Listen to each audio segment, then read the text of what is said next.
Hello everyone. So we are going to start our new units, that is thyroxine and antithyroid drugs. Okay. So thyroxine, it is actually what is meant by this thyroxine. We can see by part what is meant by thyroxine and what is meant by antithyroids. Okay. So what is meant by this thyroxine? So thyroxine is the hormone which is secreted by thyroid glands. Okay. So in first year you have studied regarding thyroid gland, synthesis of thyroids. Okay, so this is the thyroxine. So thyroxine is the hormone which is secreted by the thyroid glands, okay, which is required for the basic metabolic rate and other body physiological functions. Okay, and antithyroid drug means what? So these are the drug which are used for the thyroid deficiency or disease or deficiency related to thyroids. Okay, so what happened? So due to hypersecretion of thyroid hormones or hyperactivity of thyroid gland, maybe there is some disease like hyperthyroidism, goiter, Graves disease, or some are the due to hyposecretions of thyroid gland. काही काय होतात because of due to hyposecretions of thyroid glands. Okay, so due to this hyposecretions of thyroid gland, there are occurring of certain disease or deformities. Okay, so for the treatment of that, the drugs are used. That drugs are called as antithyroid drugs. Okay, and thyroxine is the hormones which is secreted by the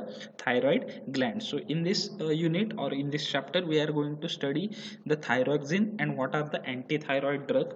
Then the most important is the synthesis of thyroid hormones. Thyroid hormones कशा प्रकारे synthesize केलं जातं. Okay, so let's see. First upon we see the history of thyroid. Okay, so this thyroid gland is discovered by the Whartons in 1656. 1656 मध्ये Wharton या सायंटिस्टने काय केलं, ही थायरॉइड ग्लँड ह्युमन बिंग मध्ये काय केली, डिस्कवर केली. Okay, then this girl, this is a thyroid hypofunctions in man. Okay, थायरॉइडचं कमी सिक्रेशन झाल्यामुळं एखादा डिसीज जर होत असेल तर तो कोणता, तर तो गर्ल डिसीज असं सुरुवातीला डिस्कवर झालं. पण physiologically significance was recognize by Graves and Basedow. Okay, या गर्ल डिसीज जो होता त्याचं सिग्निफिकन्स कोणी डिस्कवर केलं, तर ग्रेव्स सायंटिस्ट होता आणि बेस्डो सायंटिस्ट होता. त्यांनी काय केलं, याचं फिजिओलॉजिकल सिम्पटम्स आयडेंटिफाय केले. म्हणजे जेव्हा 1656 साली सायंटिस्ट वॉर्टनने थायरॉइड ग्लँड डिस्कवर केली, त्याच्यानंतर थायरॉइड ग्लँडचं हायपो ॲक्टिव्हिटी किंवा थायरॉइड हार्मोनचं हायपोसिक्रेशन झाल्यामुळं एक डिसीज झाला. त्या डिसीजला सुरुवातीला काय नाव दिलं गेलं, गल असं नाव दिलं गेलं. पण जे दोन सायंटिस्ट होते ग्रेव्स अँड बेस्डो, त्यांनी काय केलं, तर त्याचे कॅरेक्टरिस्टिक्स असतील किंवा फिजिओलॉजिकल फंक्शन जी असतील ती काय केली, त्यांनी ती आयडेंटिफाय केली आणि त्यामुळं या गर्ल डिसीजला दुसरं नाव दिलं गेलं, ते म्हणजे Graves disease, because of that name of the in the owner of that name of scientist. Okay, then isolation and crystallisation of thyroxine hormone, that is T4 Kendall in 1950. हे जो थायरॉक्सिन हार्मोन होतं त्याचं isolation करण्याचं, म्हणजे thyroid ग्लँडमधून thyroxine hormone बाहेर काढण्याचं काम कोणी जर केलं असेल तर ते कुठल्या सायंटिस्टने केलं, केंडालने. कोणत्या साली, 1950, म्हणजे 1915ला. म्हणजे ग्लँड कधी डिस्कवर झाली, 1656ला. त्याच्यानंतर तर जवळजवळ 300 ते 350 वर्षांनंतर त्या ग्लँडमधून T4 हार्मोन, थायरॉक्सिन हार्मोन बाहेर आयसोलेट करण्यासाठी आपण काय झालो, कॅपेबल झालो, because of scientist Kendall. Then antithyroid drug were develop as a derivative of thiourea which was the discover to cause goiter in rats. Okay, so thiourea ह्याच्यापासून antithyroid drug तयार केले गेले. ओके, की थायोयुरिया हा पहिल्यांदा कशासाठी करायला गेला याचा, की उंदरांमध्ये गॉयटर डिसीज कोणामुळे होतं, तर तो थायोयुरियामुळे होतो आणि त्या थायोयुरियापासून अँटीथायरॉइड ड्रग डिस्कवर केले गेले. या थायोयुरियापासून काय केलं गेलं, अँटीथायरॉइड ड्रग काय केले गेले, डिस्कवर केले गेले. So thiourea was the first drug use in man, followed by thiouracil introduce by Astwood in 1951. Okay, so thiourea हा ह्युमन बिईंगमध्ये किंवा मॅनमध्ये पहिल्यांदा कधी वापरला गेला, फॉलोड बाय थायोयुरॅसिल. थायोयुरिया आणि थायोयुरॅसिल असे दोन ड्रग ह्युमन बिईंगमध्ये 1951ला 1951ला ॲस्टूड सायंटिस्टने वापरले. Then T3 thyroxine and thyronine, thyroxine म्हणजे कोण, T4, आणि T3 म्हणजे काय, thyronine. Detected, isolated and synthesize by Gross and Pitt Rivers in 1952. पहिला हार्मोन कुठला आयसोलेट केलं गेलं, थायरॉक्सिन. आपण गेल्या वेळेला HAP मध्ये बघितलेलं आहे की थायरॉइड हार्मोन दोन प्रकारचे असतात, ती म्हणजे T4 आणि T3. त्यातलं T4 म्हणजे काय तर थायरॉक्सिन आणि T3 म्हणजे काय, थायरोनिन. सो पहिल्यांदा केंडलने 1950ला 1915ला थायरॉक्सिन आयसोलेट केलं, तर ग्रॉस अँड पिट रिव्हर्स यांनी 1952ला काय केलं, थायरोनिन हार्मोन काय केलं, डिस्कवर केलं. ओके, सो ही झाली history. Okay, then how the this thyroid hormone get synthesis. Okay, so thyroid hormone हे काय होतं, थायरॉइड फॉलिकल मध्ये तयार होतं. हे थायरॉइड फॉलिकल कुठे प्रेझेंट असतात, तर जी थायरॉइड ग्लँड आहे त्याच्यामध्ये काय असतात, थायरॉइड फॉलिकल प्रेझेंट असतात. ओके, सो थायरॉइड ग्लँड असते त्याच्यामध्ये थायरॉइड फॉलिकल प्रेझेंट असतात, आणि हे थायरॉइड फॉलिकल काय करतात की थायरॉइड हार्मोनचं, थायरॉइड जे हार्मोन्स आहेत T4 असेल किंवा T3 असेल, ती काय करतात ते सिंथेसिस करतात. ओके, सो थायरॉइड ग्लँडमध्ये जे थायरॉइड फॉलिकल असतात ते काय करतात, आपलं जे ब्लड असतं त्याच्यामध्ये आयोडीन आयन प्रेझेंट असतो. आपल्या ब्लडमध्ये काय असतो, ब्लडच्या प्लाझ्मामध्ये वेरियस आयन्स प्रेझेंट असतात. सो त्याच्यामधला आयोडीन आयन आहे त्याचं काय करतात, ते अपटेक करतात. हे थायरॉइड फॉलिकल जे आहेत सेलमधले ते काय करतात, त्या आयोडीन आयनचा अपटेक करतात. आणि आयोडीन आयन थायरॉइड ग्लँडमध्ये असलेल्या पेरॉक्सिडेज एन्झाईममुळे त्याचं कन्व्हर्जन त्याचं काय होतं, आयोडीनचं conversion, iodide ion, I can explain once again, की आपल्या बॉडीमध्ये थायरॉइड ग्लँड असते, त्या थायरॉइड ग्लँडमध्ये थायरॉइड फॉलिकल असतात, आणि हे थायरॉइड फॉलिकल काय करतात, आपल्या ब्लड प्लाझ्मामध्ये जो आयोडाईड आयन प्रेझेंट असतो, कोणता, आयोडाईड, नीट लक्ष द्या, आयोडाईड आयन प्रेझेंट असतो, त्याला काय करतात, ते अपटेक करतात. त्याचं याला म्हटलं जातं iodine Uptake. Okay, thyroid Uptake of iodine म्हटलं जातं. आणि जेव्हा थायरॉइड फॉलिकल या आयोडाईड आयनचं अपटेक करतात, तेव्हा थायरॉइड फॉलिकलमध्ये असलेलं एक एन्झाईम, कोणतं, पेरॉक्सिडेज, ते काय करतं, आयोडाईड आयनचं कन्व्हर्जन कशामध्ये करतं, आयोडीनमध्ये करतं. कशामध्ये करतं, आयोडीनमध्ये करतं. आणि आयोडीन थायरॉइड ग्लँडमध्ये कपल होतो, कोणाबरोबर, थायरोग्लोब्युलिन बरोबर. ह्याला म्हटलं जातं कपलिंग ऑफ आयोडीन्स. ओके, ह्याला काय म्हटलं जातं, कपलिंग ऑफ आयोडीन. कोणाबरोबर कपल होतं, थायरोग्लोब्युलिन बरोबर. आणि त्याचं कन्व्हर्जन एकतर MIT मध्ये किंवा DIT मध्ये होतं. MIT म्हणजे काय, मोनो आयडोटायरोसिन आणि डाय आयडोटायरोसिन. आणि त्याच्यानंतर एक MIT मोलिक्यूल आणि एक DIT मोलिक्यूल. डाय म्हणजे दोन, मोनो म्हणजे एक, म्हणून एक MIT आणि एक DIT मोलिक्यूल कंबाईन झाला तर T3 हार्मोन सिंथेसिस होतं. कुठलं, ट्राय आयडोथायरोनिन.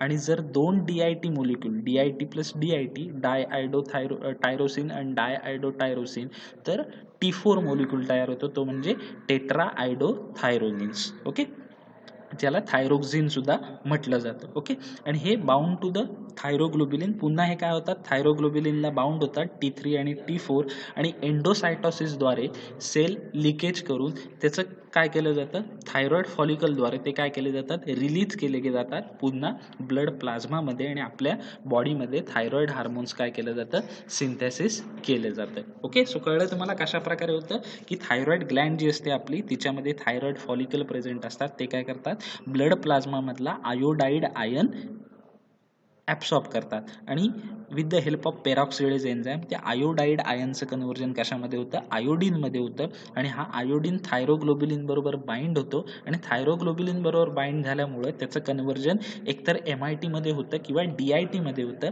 MIT म्हणजे मोनो आयडोटायरोसिन आणि DIT म्हणजे डाय आयडोटायरोसिन्स. ओके, आणि जेव्हा एक MIT आणि दोन DIT मोलिक्यूल होतात, डाय प्लस मोनो म्हणजे 3 झाले, म्हणून त्याचं कन्व्हर्जन कशामध्ये होतं, ट्राय आयडोथायरोनिन म्हणजे आपला हार्मोन T3. आणि किंवा जर दोन DIT molecule, DIT plus DIT, diiodo plus diiodo म्हणजे 4 मोलिक्यूल झाले, तर त्याचं कन्व्हर्जन कशामध्ये होतं, टेट्रा आयडोथायरोनिन मध्ये होतं. आणि मग हे T3 आणि T4 बॉडीमध्ये काय होतात, ॲज अ थायरॉइड हार्मोन म्हणून काय होतात, रिलीज होतात, आणि ती आपापली फंक्शन्स काय करतात, परफॉर्म करतात. सो अशा प्रकारे काय होतं, थायरॉइड हार्मोनचं सिंथेसिस होतं. Okay, so here the theoretical part. Okay, मगाशी डायग्रामॅटिक रिप्रेझेंटेशन होतं, आता काय हा थेरॉटिकल पार्ट आहे की थायरॉइड हार्मोनचं सिंथेसिस कशा प्रकारे होतं. So uptake of iodine by thyroid glands. Okay, so पहिल्यांदा काय केलं जातं, थायरॉइड ग्लँडद्वारे आयोडाइड आयनचं अपटेक केलं जातं. Then oxidation of iodide ion to the iodination by tyrosyl group. Okay, आणि त्याचं काय केलं जातं, आयोडाइड आयनचं ऑक्सिडेशन केलं जातं, त्याच्यामुळे त्याचं कन्व्हर्जन कशामध्ये होतं, आयोडीनमध्ये होतं. देन कपलिंग ऑफ आयडोटायरोसिन रेसिड्यू, म्हणजे काय होतं, त्याच्यानंतर आयोडीनचं कपलिंग कोणाबरोबर होतं, थायरोग्लोबिलिन बरोबर होतं.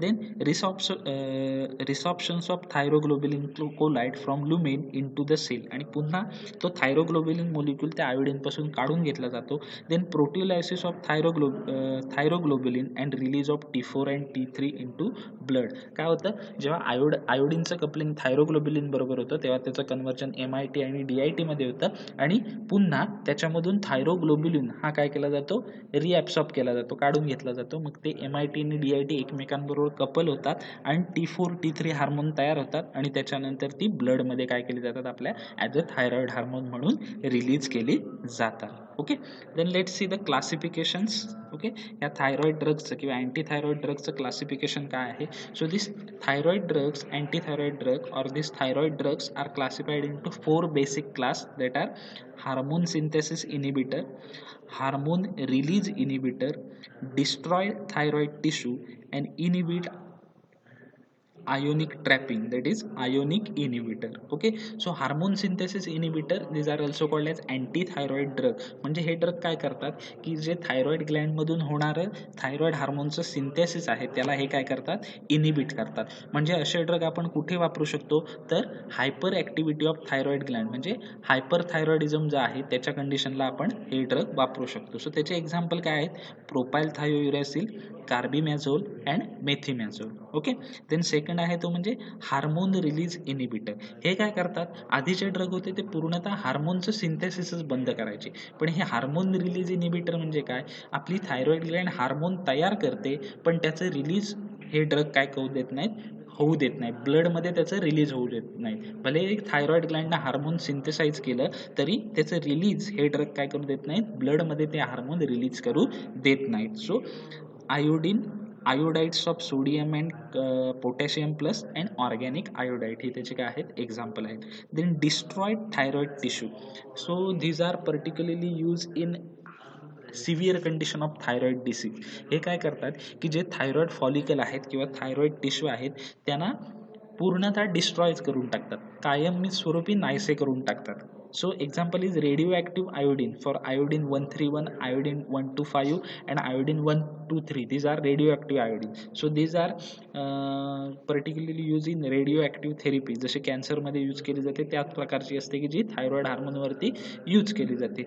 पण याचा ड्रॉबॅक असा असतो की तुम्ही ही रेडिओ थेरपी वापरून आयोडीन टिश्यू कम्प्लिटली डिस्ट्रॉय केल्यामुळे होतं काय, तर आपलं जे पूर्णतः थायरॉइड टिश्यू जी आहे ती डिस्ट्रॉय होऊन जाते, त्याच्यामुळे पुन्हा शक्यतो बॉडीमध्ये थायरॉइड हार्मोन सिंथेसाइज होत नाही, थायरॉइड हार्मोन रिलीज होत नाही, आणि त्याच्यामुळं काय होतं की आपला जो मेटाबॉलिक रेट आहे किंवा इन फ्युचर होणारी फिजिकल ग्रोथ आहे, थोडीशी मेंटल ग्रोथ जी आहे, हे सगळ्या गोष्टी डिस्टर्ब होऊन जातात. सो ही ट्रीटमेंट शक्यतो ॲट द एंड अगदी सिव्हिअर कंडिशनला यूज केली जाते.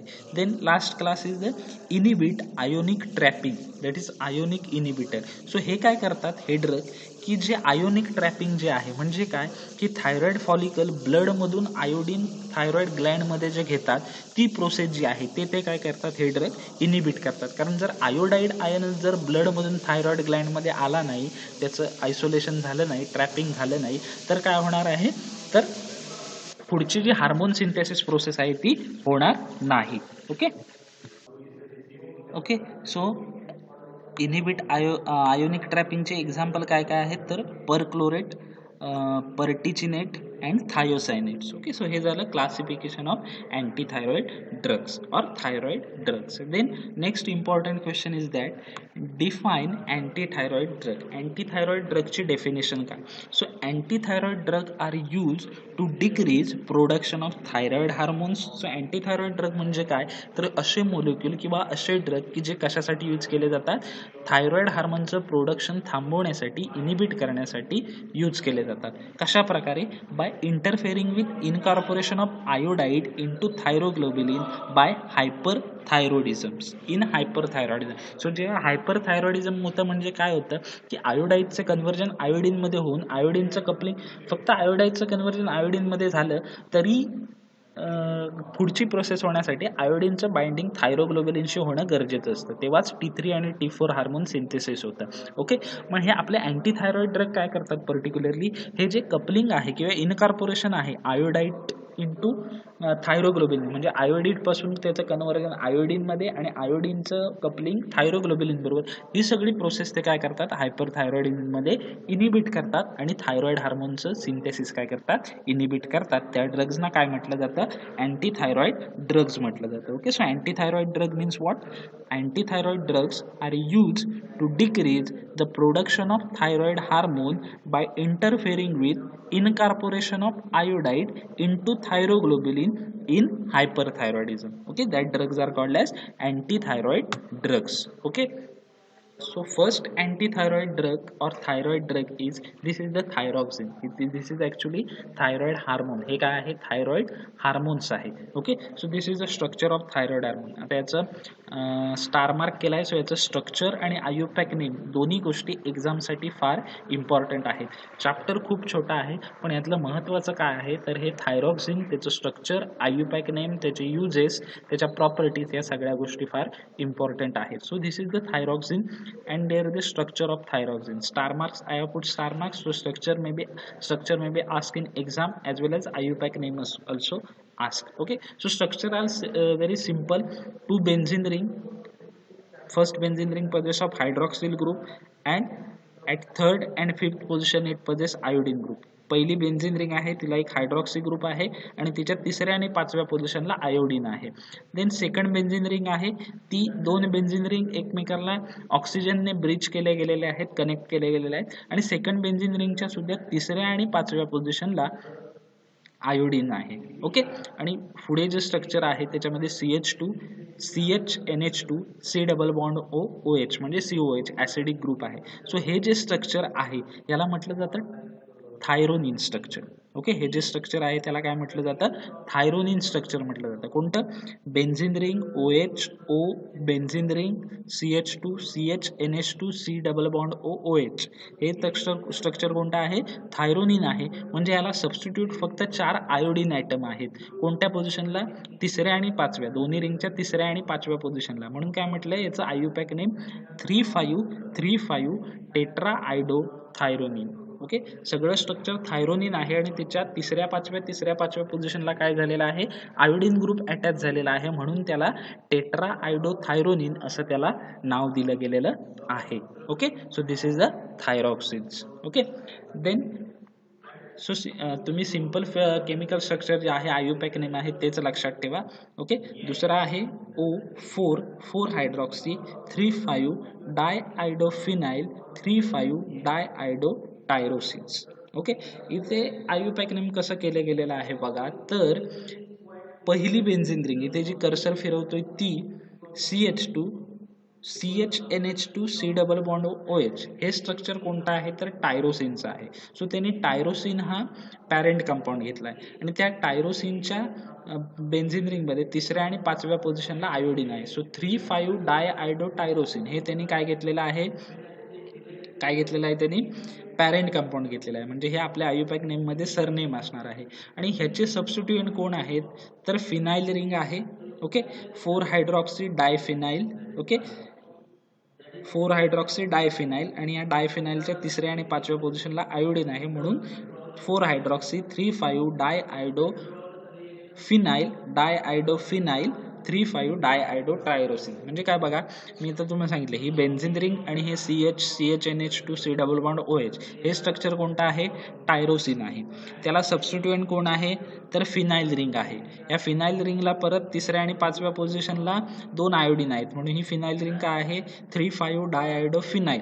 पुन्हा या फिनाइल रिंगला चौथ्या पोझिशनला हायड्रॉक्सी ग्रुप आहे, म्हणून 4 हायड्रॉक्सी 3,5 डाय आयडो फिनाइल आणि आपला हा कंपाऊंड कोण आहे 3,5 डाय आयडो टायरोसिन्स आणि हा ऑक्सिजन चौथ्या पोझिशनला अटॅच झालेला आहे, म्हणून काय आहे O4. म्हणून कंप्लीट नेम त्याचं काय आहे 4 hydroxy di 3,5 diiodophenyl 3,5 diiodotyrosines. Okay, so this is regarding the thyroxine. So simple IUPAC name हेच आहे 3,5 diiodo tetraiodothyronine. So तेच IUPAC नेम दिले तरी फुल मार्क्स मिळू शकतात. So what are the physical property of this thyroxines? Okay, so this thyroxine, it is the light yellow to buff color powder which is odorless and tasteless. याचा colour कसा असतो, light yellow colour किंवा थोडासा बफ colour असतो आणि त्याचा nature कसा आहे, क्रिस्टलाइन नाही, नॉर्मल अमॉर्फस पावडर ती आहे.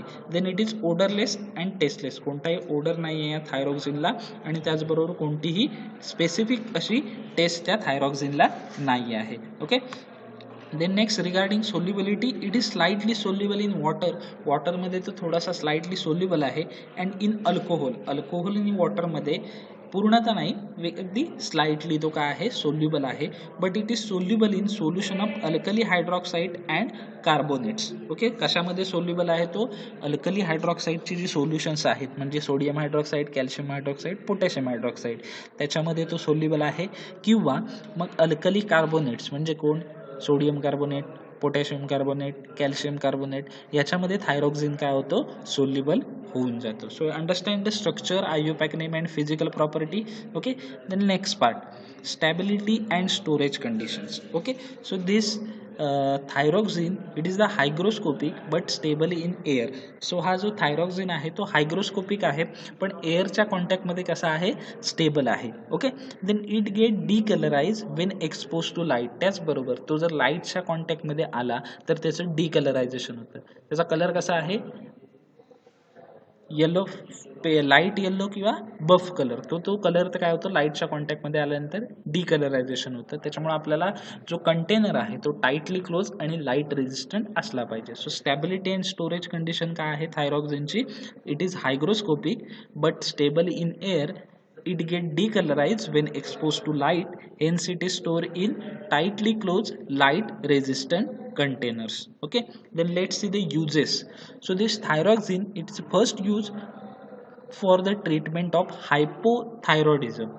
Hypothyroidism म्हणजे काय, hypo means what, decrease in secretions. म्हणजे काय की ज्यावेळी थायरॉइड ग्लँड करून थायरॉइड हार्मोनचं सिक्रेशन कमी प्रमाणात होतं त्यावेळी हा थायरॉक्सिन यूज केला जातो. Okay, because thyroxine is nothing but the thyroid hormone. Okay, so as a external supplement of thyroid hormone म्हणून आपण थायरॉक्सिनला यूज करू शकतो. Then it is use to suppress the goiter हा जो डिसीज आहे, this is cause due to hyposecretion or deficiency of thyroid hormone. Thyroid हार्मोनच्या डिफिशियन्सीमुळे हा डिसीज होतो. ओके, गॉयटर म्हणजे ज्याला आपण मराठीमध्ये गलगंड म्हणतो, की जो आयोडीनच्या डिफिशियन्सीमुळे होणारा डिसीज आहे त्याच्या ट्रीटमेंटसाठी आपण या थायरॉक्सिनला यूज करू शकतो.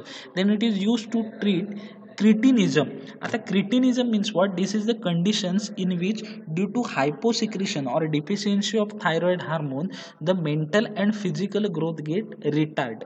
ओके, म्हणजे काय होतं की थायरॉइड हार्मोनचं कमी सिक्रेशन झाल्यामुळं काय होतं, मेंटल आणि फिजिकल ग्रोथ जी आहे ह्युमन बिंगची ती काय होते, कमी होते आणि त्याच्यामुळे ही क्रिटिनिझम कंडिशन तयार होते आणि ती ट्रीट करण्यासाठी आपण थायरॉक्सिन यूज करू शकतो. Then it is use for treatment of thyrotoxicosis. Thyrotoxicosis means what? This is due to decrease in secretion of thyroid hormone. There may be severe stage, अगदी कमी प्रमाणात सिक्रेशन झाल्यामुळे काय होतं, सिरियस कंडिशन तयार होते थायरॉइडची आणि त्याच्यामुळे मेटाबॉलिक रेट जो आहे तुमचा तो कमी होता, आपल्या बॉडीचा मेंटल आणि फिजिकल ग्रोथ डिक्रीज व्हायला तयार होते. म्हणजे हे फार सिरियस कंडिशन्स आहे. सो त्याला म्हटलं जातं थायरोटॉक्सिकोसिस. सो त्या कंडिशनला आपण त्याला यूज करू शकतो. Then it is also use is chronic constipation, menstrual disorders, sterility associated with low metabolic rate. Okay, so काय होतं की थायरॉइड हार्मोनचं सिक्रेशन कमी झाल्यामुळे काय होतं, कॉन्स्टिपेशनचा त्रास व्हायला सुरुवात होतं. ओके, मिन्स्ट्रल डिसऑर्डर सुद्धा होतात थायरॉइड हार्मोन बॉडीमध्ये, पर्टिक्युलरली स्पेसिफिकली इन फिमेल, की थायरॉइड हार्मोन सिक्रेशन्स होत नसेल तर मेन्स्ट्रल सायकलच्या डिसऑर्डर यायला सुरुवात होते. त्याचबरोबर मेल आणि फिमेलमध्ये दोघांमध्ये सुद्धा स्टरिलिटी येते. स्टरिलिटी येते म्हणजे काय, रिप्रोडक्टिव्ह ऑर्गन वर्किंग करणं लोअर होऊन जातं. ओके, किंवा मेल आणि फिमेलची फर्टिलिटी कमी होऊन जाते, फर्टिलिटी पॉवर काय होऊन जाते, कमी होऊन जाते. त्याचबरोबर मेटाबॉलिक रेट जो आहे, बॉडीचं मेटाबॉलिझम होणं आणि ज्याच्यामधून बॉडीला न्यूट्रिशन मिळतात अशी प्रोसेस काय होऊन जाते, डिक्रीज होऊन जाते. त्याच्यामुळे थायरॉइड हार्मोन बॉडीमध्ये सिंथेसाइज होणं प्रॉपर क्वांटिटीमध्ये, प्रॉपर फिजिओलॉजीमध्ये गरजेचं असतं. सो या सगळ्या ट्रीटमेंटसाठी आपण थायरॉक्सिन काय करू शकतो, यूज करू शकतो. Then what are the pharmaceutical formulations, तर टॅबलेट फॉर्ममध्ये अवेलेबल असतो तो म्हणजे thyroxine tablets. Okay, then brand names काय आहेत, Eltroxins, Roxils and Thyroglandin. Brand name काय काय आहेत, Eltroxin, Roxil and Thyroglandin. Okay, so this is regarding the thyroxine. सो याचं structure, IUPAC name, physical property, uses, या सगळ्या गोष्टी एक्झामच्या दृष्टीने इम्पॉर्टंट आहेत. सो त्या व्यवस्थित लक्ष देऊन तुम्ही करायचे आहेत. Okay, the next compound is methimazole. Next compound कोणता आहे तर methimazole. It is the next compound methimazole. Okay, so this methimazole it is actually the four imidazoline derivative. ह्याचं जे स्ट्रक्चर आहे ते कोणतं आहे, इमिडॅझोल आहे आणि त्याच्या चौथ्या पोझिशनला कोण अटॅच झालेला आहे, 4-इमिडॅझोल हे त्याचं स्ट्रक्चर आहे. So it is imidazoline derivative. So MCQ येऊ शकतो, methimazole is the dash dash derivative, it is the four imidazoline derivative. किंवा name the anti thyroid drug, methimazole is the anti thyroid drug. Okay, so name the anti thyroid or name the thyroid drug of four imidazoline derivative. Four imidazoline derivative असलेला thyroid drug सांगा, नाव काय आहे, methimazole. And it is the active metabolite of carbimazole. Okay, हा काय आहे, कार्बिमॅझोल जो drug आहे त्याचा हा मेटाबोलाइट आहे. ओके, सो इथे सुद्धा MCQ होऊ शकतो, methimazole is a active metabolite of dash dash is a active metabolite of carbimazole, कोण, मेथिमॅझोल. किंवा methimazole is a active metabolite of dash dash, कोणाचा, कार्बिमॅझोलचा. ओके, सो तुम्हाला वेळोवेळी मी हिंट दिलेले आहेत MCQच्या, सो नीट लक्ष द्या. Okay, then physical property. Physical property काय काय आहेत, it is white to pale buff crystalline powder. Okay, white किंवा पेल पफ कलर त्याचा असतो आणि क्रिस्टलाइन नेचर आहे. And having faint characteristics odour, आणि स्वतःचा असा कॅरेक्टरिस्टिक्स ओडर या मेथिमॅझोलला असतो. ओके, देन सोल्युबिलिटी जर आपण त्याची बघितली, it is freely soluble in water, alcohol and chloroform. 3 सॉल्वंटमध्ये तो इझिली सोल्युबल होऊन जातो. कोणत्या कोणत्या, वॉटरमध्ये, अल्कोहोलमध्ये आणि क्लोरोफॉर्ममध्ये हा मेथिमॅझोल काय होऊन जातो, इझिली सोल्युबल होऊन जातं. ओके, देन स्टोरेज कंडिशन जर आपण मेथिमॅझोलची बघितली, अगदी सिंपल स्टोरेज कंडिशन आहे ती, म्हणजे it is store in well closed container. Stable compound आहे मेथिमॅझोल, सो स्पेसिफिक किंवा स्पेशल अशी स्टोरेज कंडिशन त्याला फॉलो करावी लागत नाही. It is store in well closed containers. Okay, आता युजेस बघूया आपण काय काय आहेत. For long term control, it is use for long term control of hypothyroidism like Graves disease and thyrotoxicosis. Thyroid हार्मोनचं कमी सिक्रेशन झाल्यामुळं जे ग्रेव्ज डिसीज होतात किंवा थायरोटॉक्सिकोसिस होतो. ग्रेव्ज डिसीज म्हणजे काय, तर आपली इम्युन सिस्टीम जी आहे बॉडीची, ती स्वतःहून अटॅक करते आपल्याच बॉडीमधल्या थायरॉइड ग्लँडवरती. आपली इम्युन सिस्टीम काय करते, आपल्या बॉडीमधल्या थायरॉइड ग्लँडवरती स्वतःहून अटॅक करते हायपर ॲक्टिव्हिटी झाल्यामुळं, आणि त्याच्यामुळं थायरॉइड ग्लँड काय होतं, इम्युन सिस्टीमचा अटॅक झाल्यामुळं थायरॉइड हार्मोनचं सिक्रेशन्स कमी होतं आणि त्याच्यामुळं जो डिसीज होतं त्याला म्हटलं जातं ग्रेव्ज डिसीज, की hyper activity of immune system. Immune system, आपल्याच बॉडीची इम्युन सिस्टीम काही कारण नसताना फक्त हायपर ॲक्टिव्ह झाल्यामुळं थायरॉइड ग्लँडवर अटॅक करते आणि त्याच्यामुळे थायरॉइड हार्मोनचं सिक्रेशन कमी होते. ओके, आणि त्या ट्रीटमेंटसाठी आपण या मेथिमॅझोलला यूज करतो. Then it is use for preparation of patient with hyperthyroidism prior to thyroid surgery. Okay, म्हणजे ज्या पेशंटमध्ये हायपरथायरॉइडिझम झालेला आहे, ओके, काही पेशंट, स्पेसिफिकली थायरॉइड हा डिसऑर्डर जी आहे ती 90% फिमेलमध्ये होते. अगदी 10% रेअर मेल असतात की ज्यांना थायरॉइडची डिसऑर्डर असते, कारण हा डिसीज मोस्टली फिमेलमध्ये फॅमिलियर आहे. ओके, सो हायपरथायरॉइडिझम झाल्यामुळं, म्हणजे थायरॉइड हार्मोनचं सिक्रेशन बॉडीमध्ये जास्त होत असेल तर काही वेळेला थायरॉइड ग्लँडची सर्जरी करावी लागते आणि ती सर्जरी करण्यापूर्वी ते थायरॉइड ग्लँडचं सिक्रेशन जे आहे ते कंट्रोल करण्यासाठी काय केलं जातं, मेथिमॅझोल यूज केलं जातं. Then for temporary control of hypothyroidism after iodine 131 therapy, म्हणजे काय, रेडिओ ॲक्टिव्ह थेरपी जेव्हा दिली जाते हायपरथायरॉइडिझम कमी करण्यासाठी थायरॉइड ग्लँडवरती, सो ते बॉडीमधलं थायरॉइड हार्मोनचं बॅलन्सिंग राहावं, सो ते आफ्टर रेडिओ ॲक्टिव्ह थेरपी ते थायरॉइड हार्मोनचं बॅलन्सिंग बॉडीमध्ये मेंटेन राहावं त्याच्यासाठी मेथिमॅझोलला काय केलं जातं, यूज केलं जातं. देन फार्मास्युटिकल फॉर्म्युलेशन्स काय काय आहेत बघा मेथिमॅझोलचे, there is the methimazole tablets, tablet फॉर्ममध्ये तो अवेलेबल आहे, ते म्हणजे methimazole tablets. Okay, then brand names बघा काय काय आहेत, thiamazole, Basolan and Tapazole. Brand names काय काय आहेत, thiamazole, Basolan and Tapazoles. Okay, so इथे ॲट द स्ट्रक्चर इम्पॉर्टंट नाही आहे, फक्त माहितीसाठी इझी आहे स्ट्रक्चर, म्हणून इथे ॲट द एंड छोटंसं स्ट्रक्चर मी स्लाईडमध्ये ठेवलेलं आहे. ओके, सो हे आहे structure मेथिमॅझोल्स. Okay, so this is regarding the methimazole. Total या चॅप्टरमध्ये फक्त 4 ड्रग आहेत. सो आपण एकाच लेक्चरमध्ये हा युनिट जे आहे किंवा आपला चॅप्टर जो आहे तो एंड करणार आहोत. ओके, म्हणजे आता फक्त आपले 2 ड्रग शिल्लक राहिलेले आहेत. Okay, so next drug is propyl thiouracil. Next drug कोणता आहे, propyl thiouracil. So it contain hexahydropyrimidine. हे काय, याच्यामध्ये काय असतं, हेक्झाहायड्रोपायरिमिडिन हेट्रोसायकल प्रेझेंट असते. सो प्रोपाइल थायोयुरॅसिलमध्ये कोणती हेट्रोसायकल प्रेझेंट असते, हेक्झाहायड्रोपायरिमिडिन हेट्रोसायकल याच्यामध्ये प्रेझेंट असते. सो इथं MCQ येऊ शकतो, dash dash heterocycle is present in propyl thiouracil hexahydropyrimidine heterocycles. Okay, so this is the structure of propyl thiouracils. Okay, so this is the current structure of propyl thiouracils. Okay, so what are the physical property of this propyl thiouracil? So this propyl thiouracil is occur as a white or pale cream coloured crystal और crystalline powder. Crystalline nature आहे त्याचं, पण colour कसा असतो, एकतर white किंवा थोडासा पेल cream colour. पेल cream colour म्हणजे कसा, आपल्या कॉलेजच्या ज्या वॉल आहेत, भिंती आहेत, त्याच्यावरती जो थोडासा व्हाईट कम येलो असा कलर दिसतोय तो क्रीम कलर आहे. सो त्या कलरमध्ये प्रोपाइल थायोयुरॅसिल प्रेझेंट असतं. Then it is odourless and has a bitter taste. हा कसा असतो, कोणताही ओडर नाही आहे त्याला आणि त्याची टेस्ट थोडीशी कडवट बिटर टेस्ट प्रोपाइल थायोयुरॅसिलची आहे. देन सोल्युबिलिटी जर चेक केली आपण प्रोपाइल थायोयुरॅसिलची, so it is slightly soluble in water and alcohol. Water आणि अल्कोहोलमध्ये पूर्णतः नाही पण काही अंशी काही प्रमाणात हा प्रोपाइल थायोयुरॅसिल काय आहे, सोल्युबल आहे. But it is soluble in solution of alkali hydroxide. पण जी अल्कली हायड्रॉक्साईडची सोल्युशन आहेत, for example sodium hydroxide, calcium hydroxide, potassium hydroxide, so अशा सोल्युशनमध्ये तो काय होऊन जातो, सोल्युबल होऊन जातो. Okay, then storage conditions, it is store in well close light resistant container. So stable compound आहे, पुन्हा एकदा कोणत्याही गोष्टीमुळे सहजासहजी अफेक्ट होत नाही, फक्त लाईटपासून प्रोटेक्ट करावा लागतो, म्हणून आपली स्टोरेज कंडिशनसुद्धा जास्त स्पेसिफिक नाही आहे, सिम्पल आहे किंवा कॉमन स्टोरेज कंडिशन आहे, ते म्हणजे it is store in well closed light resistant containers. Okay, then हे जे 3 ड्रग आहेत, मेथिमॅझोल, प्रोपाइल थायोयुरॅसिल आणि शेवटचा ड्रग जो आहे मिथाइल थायोयुरॅसिल, तिघांचे युजेस सेम आहेत. म्हणजे तुम्ही मेथिमॅझोलचे स्टडी करताना युजेस केला की तेच प्रोपाइल थायोयुरॅसिलचे झाले आणि तेच मिथाइल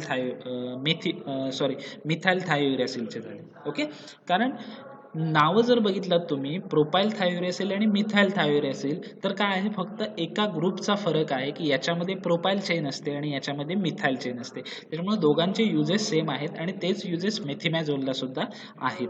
ओके, फक्त मेथिमॅझोल 5 मेंबर रिंग कंपाऊंड आहे आणि प्रोपाइल थायोयुरॅसिल आणि मिथाइल थायोयुरॅसिल हे 6 मेंबर रिंग कंपाऊंड आहेत. सो युजेस तिघांचेही सेम आहेत. सो एकाचे युजेस तुम्ही केलात की बाकी सगळ्यांचे युजेस तुम्हाला ॲप्लिकेबल होऊन जातील, पुन्हा करायची गरज नाही. सो प्रोपाइल थायोयुरॅसिलचे यूज काय, it is use for the treatment of Graves disease and thyrotoxicosis. Grave disease काय होतं तुम्हाला मी सांगितलं, इम्युन सिस्टम ॲक्टिव्ह झाल्यामुळं थायरॉइड ग्लँडवर अटॅक होतो आणि त्याच्यामुळे थायरॉइड हार्मोनचं सिक्रेशन डिक्रीज होतं आणि त्याच्यासाठी हा यूज केला जातो. Then for preparation of patient with thyroidism prior to the thyroid surgery, thyroid ग्लँडची सर्जरी करण्याआधी या प्रोपाइल थायोरेसिल आपण पेशंटला देऊ शकतो की ते थायरॉइड हार्मोनचं अमाऊंट किंवा क्वांटिटी बॉडीमध्ये बॅलन्स राहावी. Then for temporary control of hypothyroidism after iodine 131 therapy. Okay, radio active therapy नंतर थायरॉइड हार्मोनचं बॅलन्सिंग बॉडीमध्ये राहावं म्हणून आपण प्रोपाइल थायोरेसिल सुद्धा देऊ शकतो. ओके, देन फार्मास्युटिकल फॉर्म्युलेशन्स काय आहेत तर टॅबलेट फॉर्म आहे. So propyl thiouracil tablets, propyl thiouracil tablet it is the pharmaceutical formulations. Okay, then brand names काय काय आहेत बघा. Propacil, Propycil and Procasils, 3 brand names आहेत. Propacil, Propycil and Procasils. Okay, so this is the structure of propyl thiouracil. So this is regarding the propyl thiouracils. Okay, the next and last compound is the methyl thiouracil. Okay, so this is the structure of methyl thiouracil. आता याचं जर structure तुम्ही बघितलात तर दोघंही 6 member ring compound आहेत. Propyl thiouracil सुद्धा आणि मिथाइल थायोरेसिल सुद्धा. हे प्रोपाइल थायोरेसिलचं आहे. नेक्स्ट स्ट्रक्चर आहे ते मिथाइल थायोरेसिलचं आहे. ओके, सो इथे जर तुम्ही बघितलं ओव्हरऑल स्ट्रक्चर सेम आहे. 6 मेंबर रिंग आहे. इथे डबल बॉन्ड ऑक्सिजन आहे, इथे NH आहे, डबल बॉन्ड सल्फर आहे, NH आहे आणि इथे मिथाइल ग्रुप आहे. आणि तेच जर आपण प्रोपाइल थायोरेसिलमध्ये बघितलं, इथे ऑक्सिजन आहे, इथे अमोनिया आहे, नायट्रोजन आहे, डबल बॉन्ड सल्फर आहे, नायट्रोजन आहे आणि इथे फक्त प्रोपाइल चेन आहे की जी मिथाइल थायोरेसिलमध्ये मिथाइल ग्रुप अटॅच आहे. सो जर क्वेश्चन आला what is difference between methyl thiouracil and propyl thiouracil तर तुम्ही काय लिहाल, it is differ from propyl thiouracil that is at 6 position in methyl thiouracil methyl group present while in propyl thiouracil propyl group is present. Okay, so काय difference आहे methyl थायोरेसिल आणि propyl थायोरेसिल मधला तर methyl थायोयुरॅसिल मध्ये 6व्या पोझिशनला म्हणजे या ठिकाणी मिथाइल ग्रुप असतो तर प्रोपाइल थायोयुरॅसिल मध्ये 6व्या पोझिशनला प्रोपाइल ग्रुप असतो. आणि दुसरा एक दोघांमधला डिफरन्स हा आहे की मिथाइल थायोयुरॅसिल प्रोपाइल थायोयुरॅसिल पेक्षा कमी ऍक्टिव्ह आहे. It is less active than propyl thiouracil. Methyl thiouracil हा प्रोपाइल थायोयुरॅसिल पेक्षा कसा आहे, कमी ऍक्टिव्ह आहे. ओके, हा दोघांमधला काय आहे महत्वाचा डिफरन्स आहे. So what is difference between methyl thiouracil and propyl thiouracil? It is differ from propyl thiouracil in having methyl group instead of propyl group at position 6 and it is less active than propyl thiouracil. हा दोघांमधला काय आहे difference आहे. Okay, then what are the physical property? So it is occur as a white or pale cream color crystalline powder. दुसरी गोष्ट propyl थायोयुरॅसिल आणि methyl thiouracil दोघांच्याही physical property, storage conditions, uses आणि फार्मास्युटिकल फॉर्म्युलेशन चारही गोष्टी similar आहेत. Physical प्रॉपर्टीमध्ये बघा, methyl thiouracil white pale cream colour crystalline powder, propyl thiouracil white और पेल क्रीम कलर क्रिस्टल और crystalline powder. Then second, it is occur as a odourless and bitter taste is propyl thiouracil occur as a odorless and bitter taste. Okay, then methyl thioracil ची solubility soluble in water, alcohol, slightly soluble in water and alcohol but soluble in solution of alkali hydroxide. propyl thioracil सुद्धा same, slightly soluble in water and alcohol but soluble in solution of alkali hydroxide. So दोघांच्या ज्या property आहेत त्या काय आहेत similar आहेत. म्हणजे तुम्ही प्रोपाइल थायोयुरॅसिल केलात की तुम्हाला मिथाइल थायोयुरॅसिलचं फक्त ब्रँड नेम करणं गरजेचं आहे, बाकी काही गोष्ट करणं गरजेचं नाही आणि दोघांमधला डिफरन्स. ओके, सो चॅप्टर फार इझी आहे आणि एकदम छोटासा आहे. ओके, देन स्टोरेज कंडिशन्स काय आहे, it is store in well close light resistant container. There is nothing special storage condition. Same propyl थायोयुरॅसिलची सुद्धा होती. It is store in well close light resistant containers. Okay, then uses तर तिघांचे सुद्धा same आहेत. मेथिमॅझोलचे सेम आहेत, प्रोपाइल थायोयुरॅसिलचे सेम आहेत आणि मिथाइल थायोयुरॅसिलचे सेम आहेत. सो एक युजेस केले की बाकीच्या 2 कंपाऊंडचे सुद्धा झाले. मिथाइल थायोयुरॅसिल सुद्धा कशासाठी यूज केला जातो, ग्रेव्स डिसीज अँड थायरोटॉक्सिकोसिससाठी. सेकंड काय होतं, की जेव्हा थायरॉइड ग्लँडची सर्जरी होते तेव्हा त्याच्या आधी तो पेशंटला काय केला जातो, दिला जातो. देन नेक्स्ट काय होता, इन हायपरथायरॉइडिझममध्ये जेव्हा रेडिओ ॲक्टिव्ह सर्जरी केली जाते आयोडीन 131 वापरून, तेव्हा थायरॉइड हार्मोनचं बॅलन्सिंग राहावं बॉडीमध्ये, त्याच्यासाठी मिथाइल थायोरेसिल दिला जातो, प्रोपाइल थायोरेसिल दिला जातो, मेथिमॅझोल सुद्धा दिला जातो. सो युजेस कंपाऊंड को रिलेटिव्ह आहेत एकमेकांशी. देन फार्मास्युटिकल फॉर्म्युलेशन, प्रोपाइल थायोरेसिल कोणत्या फॉर्ममध्ये अवेलेबल होता, टॅबलेट. मिथाइल थायोरेसिल सुद्धा टॅबलेट फॉर्ममध्ये अवेलेबल आहे. So methyl thiouracil tablet. Then brand names काय काय आहेत बघा, Alkiron, Antibason and Methicil. Brand name काय काय आहेत मिथाइल थायोरेसिलचे, Alkiron, Antibason and Methicil. Okay, so 4च कंपाऊंड आहेत. चॅप्टर खूप इझी आहे, एकमेकांशी को रिलेटेड आहे. मिथाइल थायोरेसिलच्या physical property, storage, uses and pharmaceutical formulation. Same for propyl thiouracil, physical property, storage, uses and pharmaceutical formulation. फक्त तुम्हाला ब्रँड नेम आणि हा जो क्वेश्चन आहे what is difference between methyl thiouracil and propyl thiouracil तो करायचा आहे. देन मेथिमॅझोलमध्ये तुम्हाला युजेस फक्त डिफरन्स आहेत आणि बाकी MCQचे क्वेश्चन मी तुम्हाला सांगितलेले आहेत. थायरोक्सिनचं स्ट्रक्चर आणि IUPAC नेम दोन्ही गोष्टी इम्पॉर्टंट आहेत. फिजिकल प्रॉपर्टी, युजेस आणि brand names. Okay, then classification important आहे. Then definition of anti thyroid drug and synthesis of thyroid hormones. Okay, so these are some important thing. Okay, so chapter खूप छोटा आहे म्हणून आपण एका लेक्चरमध्ये याला एंड केलेला आहे आणि चॅप्टर खूप इझी आहे. जर एक ड्रग केल्यानंतर पुढचे 2 ड्रग होत असतील तर तो चॅप्टर इझीच म्हणावा लागेल, बरोबर आहे. सो तरीही काही तुम्हाला शंका असेल किंवा काही कळलं नसेल, काही प्रॉब्लेम असेल तर तुम्ही मला विचारा, आपण तुमचे डाऊट काय करूया, क्लिअर करूया. So happy learning. Thank you so much.